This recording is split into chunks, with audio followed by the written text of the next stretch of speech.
Excellent. So first of all, big thank you to the China admissions team. I'm very honored to be invited back to speak at this event for a second time. So in my section of the talk today, I'm going to speak a little bit about a self-introduction, kind of how I've ended up in China and what I've been doing here. Briefly share on what I'm up to at the moment with my company AppInChina and the opportunities for some of you listening maybe to apply and to get involved because we're hiring a lot of people right now. And then finally, to share a little bit of general reflections for how you can kind of build a career in China as an international talent. So if that sounds good to you guys, first of all, we'll start with that self-introduction. So my name is James. I'm a dual UK-US citizen. Grew up in a bunch of different places around the world. I was born in France, moved to the US when I was 6, to the UK when I was 11, and then came to China for the first time, age 21, in 2015. I think there's actually very little intentional about what happened with my China journey in particular. I studied history for my undergraduate at University College London at UCL. And in the course of those 3 years, I mostly focused on European history, but I did decide at one stage that it would be good to branch out and to try other things.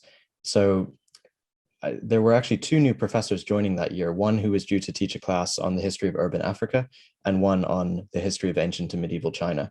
And I've shared this story many times with my friends. It's true, cheesy as it sounds, but I did actually flip a coin, and that coin flip proved to be pretty consequential because, of course, it landed on China, and here I am today. So how did that kind of unfold? Well, I really enjoyed the course. I developed a great relationship with my professor and took her class again in my final year at UCL. And she recommended me for this program, the Yenching Academy, which was due to launch at Peking University the following year. So this is a graduate scholarship for Chinese and international students at ByteDance. I sort of applied as one of many options, but although I'd been very fortunate to grow up all over the world as a child, I'd never been to Asia at all, let alone China in particular. But I had enjoyed studying China. It was something that interested me, but I never really imagined that I would get the scholarship, let alone take it, because there were other things that I was looking at, not least the first job in my career working as a management consultant at Deloitte in London. So I actually had an offer already from Deloitte. And in the end, when I found out that I had been selected for the Yenching scholarship, Deloitte were kind enough to let me defer. So this is actually quite important in my China journey, not only because, of course, it allowed me to come to the country for the first time, but because it very much conditioned my attitude to the year that I spent here. Unlike many of my classmates at Yenching, at ByteDance, I knew that I was leaving. Deloitte had allowed me to defer by 1 year, but I knew that at the end of that time, I would be coming back to London. So I didn't really enter into that year with the intention to network, to find opportunities for a job, even really to study Chinese. I think the main objectives for me were to learn as much about the country as possible. It's a very important country and will only become more important in our lifetimes. So that was very much the attitude that I brought into it. That was one of my goals. I knew that I would be studying with a really bright and interesting cohort of Chinese and international students from all over the world. So getting to know them better and making lasting connections was certainly a goal of mine. And in the course of the year there, I found that actually getting involved extracurricularly at the university, trying to help develop the Yenching Academy as a program, and later beginning to learn Chinese was something that I valued. But it wasn't actually until I was back in London working at that job at Deloitte between 2016 and 2018 that I realized that there was really more that I wanted to achieve in China. So this is kind of the stage in my adult development that led me to where I am now. I felt that I had linguistic ambitions that I wanted to fulfill. And I think that's very important. And we'll come on to that, for what that has enabled me to do in my time in China. And I felt that there were also experiential ambitions. I'd lived on the campus at Peking University, but I wanted to have the experience of having, my own Chinese apartment, to see other parts of the city. For any of you who are in Beijing or maybe have been here before, you'll know that Haidian, the university district in the northwest, is not very well connected to a lot of the life of the city. So I kind of wanted to experience more of that. And so Deloitte, again, continuing to treat me extremely well, gave me the opportunity to take a sabbatical from my job. The intention was to come back to China to study Chinese very intensively for 1 year and to try to get to a level that I was more satisfied with, and then to go back to London and to continue my career. in the year that I spent at Tsinghua at the IUP program, which some of you may have heard of, I made tremendous progress and reached a very good level of Chinese, but it wasn't quite as far as I wanted to go. So in the end, I made the difficult decision to give up my job back in London, which was no easy thing to do because, Deloitte is a great company. They had treated me very well. I was learning a lot, and London is my favorite city in the world. But I did feel that at this moment, it was important to keep pressing on because I'd already, in a certain way, interrupted my career to take a break to invest in learning. I wasn't sure if I decided to go back to London, how easy it would be to do that again. Sometimes you just have to seize the moment, and I do think that taking those opportunities when they appear in front of you and embracing that sense of serendipity, that sense of chance, is really key to thriving in China, because this is a country, this is a place where I just feel that my personal rate of development, personal and professional development, is much higher than it is back home. And I think it's something that definitely keeps me here. I think it's something that one encounters opportunities here of such breadth in a way that back home I just don't find.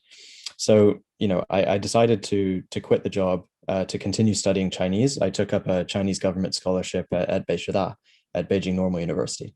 But part of the risk in that too was that I didn't know at the time that I would even get the scholarship. When I quit the job, I still had to wait 2 or 3 months to find out.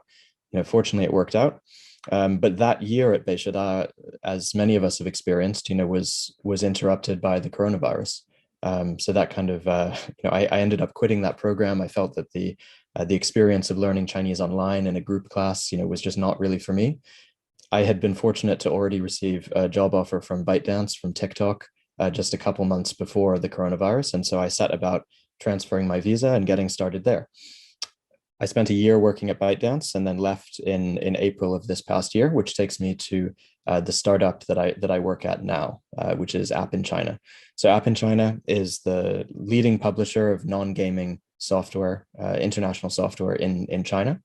The company was founded in 2013, but has really been running kind of full time, with the CEO actually, giving all of his time to this since 2018. And in that time, the company has grown 10x. It has doubled its revenue every year for the past 3 years without taking any external investment.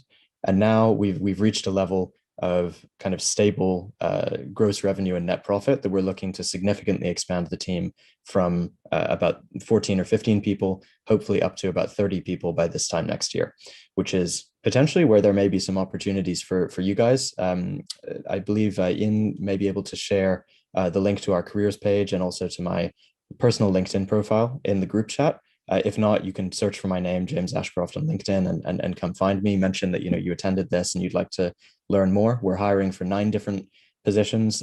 You don't need to be a Chinese speaker to be eligible for all of them. Some of them do just require English, but certainly any bright Chinese speaking people on this call today, you'd be most welcome.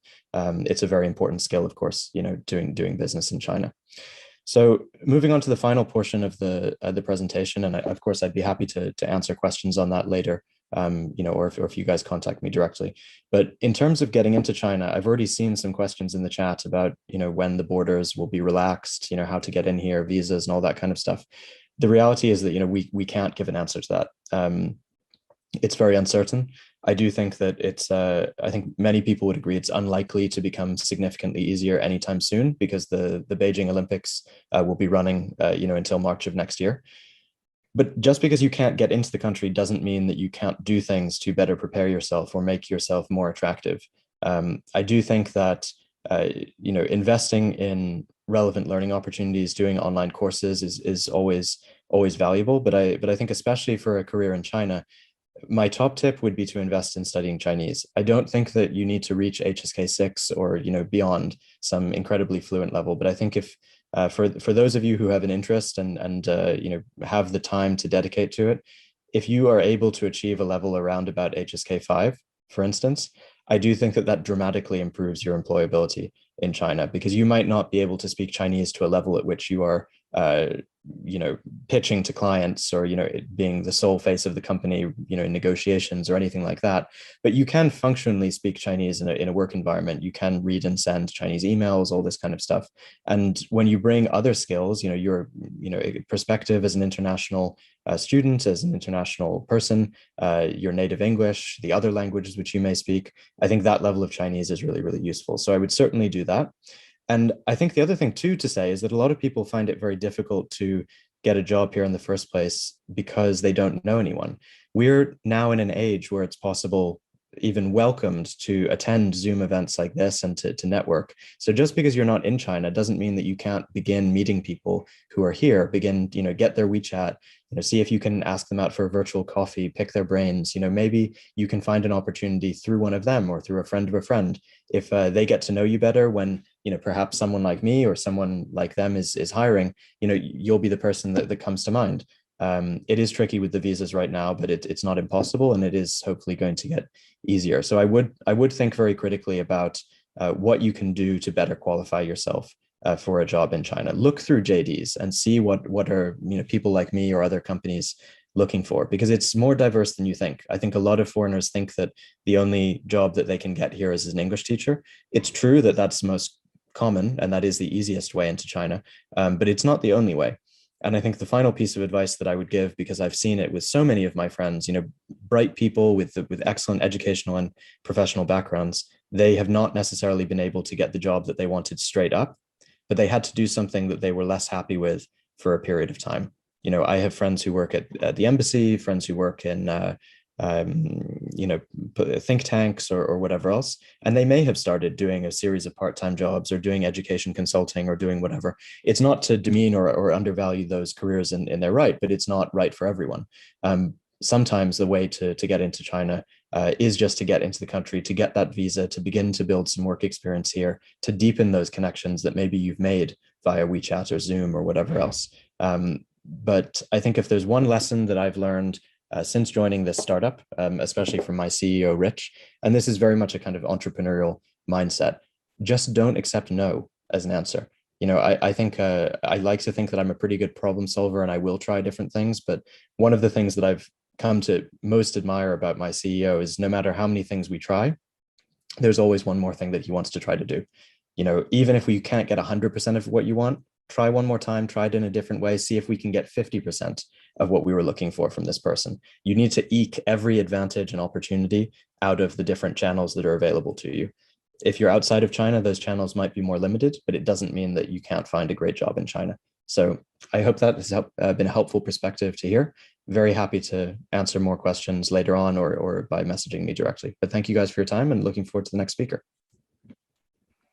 Hi, thanks, James. So I think we still have 3 minutes left if you don't mind answering some questions, because there are some of the participants asking questions for you. Be very happy to. Would you like me to look at the Q&A directly, or do you want to pick some questions? Yeah, I can pick some of it for you. So the first one is, what was the transition like going from a Chinese massive tech company like ByteDance to a smaller startup work environment? So does it feel like a two completely different worlds? Yeah, it is very different, and not just because of ByteDance, because actually my entire career up to this point has been in large corporates. I mean, Deloitte is one of the largest consulting companies in the world. You know, we had nearly 20,000 people working in the London office. So, you know, to go to a company with just 14 or 15 people is a big change. I think there are several things that you need to look out for. You know, of course, there are a ton of positives. You know, you have more autonomy. You have potentially not necessarily greater, but different development opportunities. But I would say two things that you need to be mindful of is how suitable you are from that environment, in terms of if you're working at a ByteDance, a TikTok, a Deloitte, you know, a big company like this, there will be specialist people to look after so many different parts of the functioning of the business that you really just have to do your job. In a startup environment, you know, even things like you purchase an online subscription to something, and then you need to get the, you know, print it out, stamp it, and send the invoice back to the there was someone who did this for us at ByteDance or Deloitte. It's a minor administrative example, but you can't complain about that. You just need to roll up your sleeves and do it. If you don't know how to solve a problem, if you don't know what the best way of doing something is, there might not be someone working in the company who's responsible for that or has any experience. The answer is you need to Google it. So that's one thing. And I think the other one, and it's not untrue of large companies as well, of course, you managing human connections and is fundamental to success in your life, both personal and professional. But when you're in such a small work environment, I do think that you need to be very mindful of the kind of organic chemistry that exists there to begin with. When you join, you are, as a percentage, a much larger portion of that company than you would be somewhere else. So I think you need to be a little bit more patient and mindful to spend some time understanding what is the social dynamic, what is the culture of that company, and see how you can fit into that, how you can make a contribution. But you don't want to be stepping on toes or doing anything like that. I'm not advocating being too cautious, but you should be aware that it's a small team is a much more personally intimate working environment. So do look out for that. But yeah, it's been a big transition, but it's been a good one. Cool. Yeah, again, thanks a lot, James, for joining today. And you've been a part of this event in Beijing and also now the online version of this event. So would like to thank you a lot for sharing your experience again of studying at Peking University up until now you are the Chief Talent Officer at AppInChina. My pleasure. Excited to hear the next speakers. Right. Thank you, James.